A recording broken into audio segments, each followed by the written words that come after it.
Hi, it's Bianca, and if you've followed me on my DoorDash journey, you have probably had this question before, the same question as everybody else, the same question as me. How the hell do you do your taxes? So let's get into it. I do want to make a disclaimer that this is my first time filing taxes with DoorDash because I started in 2019, and now we're filing for the whatever the way that taxes work. It always confuses me because technically we're the year behind, and right now we're in 2020 and everything's confusing, and like, is tax season gonna be postponed because of this pandemic happening? Anyway, it is my first time filing taxes with DoorDash, but it is not my first time filing a 1099. Now, a 1099 is what DoorDash gives you because, as you guys may know, if you are delivery drivers, you do not get taxes taken out of your earnings. You do that at the end of the year. So before we get into all of that, if you guys do enjoy this video at any point, if you learned something, if you've watched my DoorDash videos before, make sure to give this video a thumbs up, subscribe down below, and make sure you have your post notifications turned on because some of you guys only like to watch my DoorDash videos and I make so much other content than just DoorDash videos. Okay, now let's also clarify that I am absolutely not your accountant, so take my stuff with a grain of salt.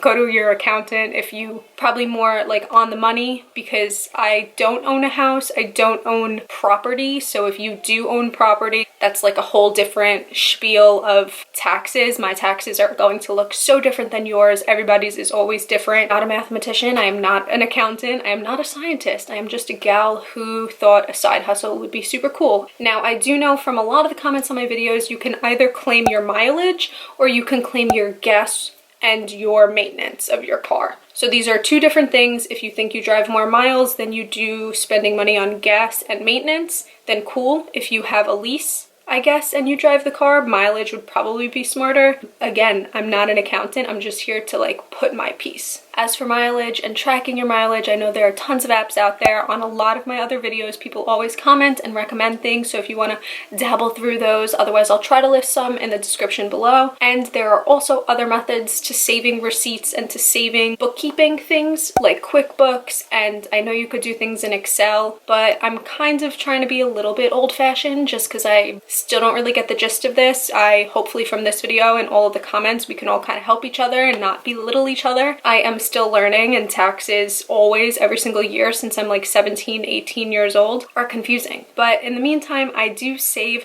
my paper receipts. So I go to the gas station and I always get a paper receipt for maintenance, for oil changes, for excessive anything, brakes, things that kind of are running up my car, because it is more frequent to be changing these things if you are a delivery driver. So I just save all of my receipts in a folder in the back seat of the car. I try to keep everything super neat, super organized. Everything is from the year, tucked away, all sweet. P.S. Since you're saving your receipts pretty much anyway, when you print out your receipts at the gas station, you should all be using the app Get Upside. Get Upside is an app where you literally get cash back for just getting gas. So if you're a delivery driver, an Instacart shopper, or literally just a regular average person, you should literally be using this app because it tells you your nearest locations where you can redeem. And then let's say you go to the BP by your house anyway, you print out your receipt, you take a picture of your receipt on this app, and then they give you money back. So it's 15 cents back per gallon, but if you use my code linked in the description below, you will get 30 cents back per gallon on your first time use. Why the hell wouldn't you do that? So of course you should go and do that and download the app. The app is free, and again, it is called Get Upside. Everything is linked down below in my description. So obviously that's another way I save money, being like mentally prepared going into tax season with a 1099. I do have a feeling I'm going to owe a lot of money. Obviously, I didn't pay my taxes previously because I have a 1099, so you pay them at the end of the year just like YouTubers do. David Dobrik paid like $40,000 in taxes, and I'm like, oh my god.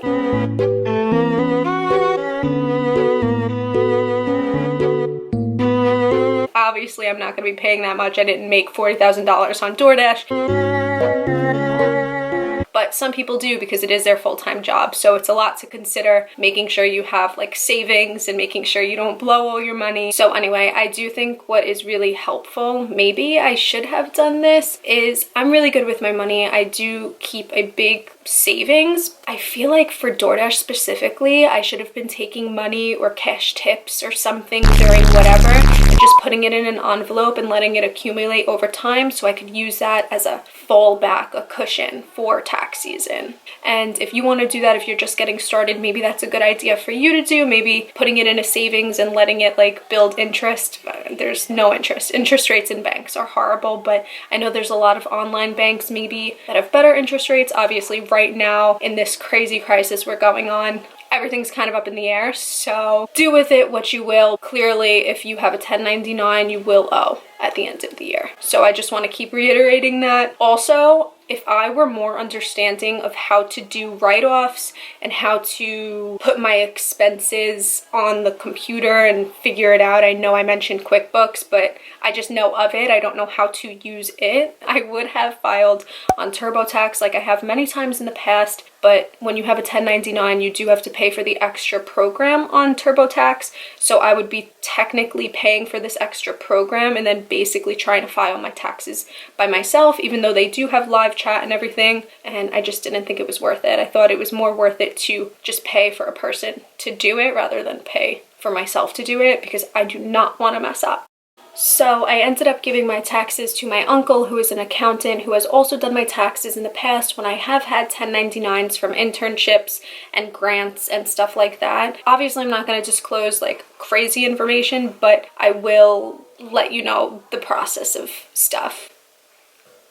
Does that make sense? I just want this video to be somewhat helpful because there's not many DoorDash tax videos, and I'm not showing you how to do my taxes, obviously, but I'm trying to break it down in the simplest way possible. Am I doing a good job? Please let me know. Okay. All right, here we go. I found out in quarantine and self-isolation that we are moving the tax day, the American tax day, from April 15th to July 15th. So this video, I was always planning on posting it literally the week of tax day so we could like get through it together, but since it's postponed personal W-2s and 1099s and etc till July, there's kind of really no rush to do taxes, especially when you probably owe money.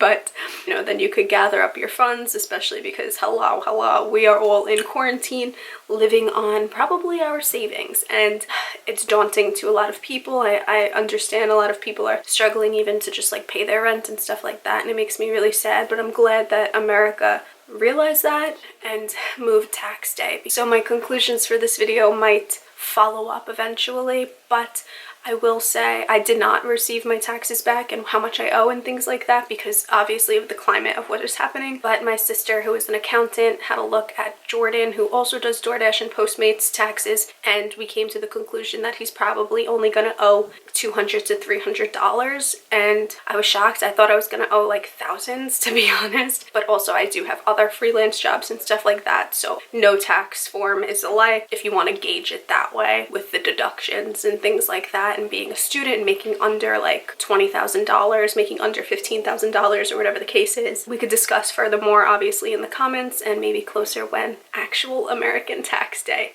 is going to be this year. So without any further ado, I really hope you guys enjoyed this video. It gave you a little bit of insight. Hopefully it gave you a little teeny, somewhat of a bit of insight, at least how I organize things. I hope you guys enjoyed this video. So if you did, please give me a thumbs up, subscribe down below, and follow me over on Instagram, and I'll see you guys in my next video.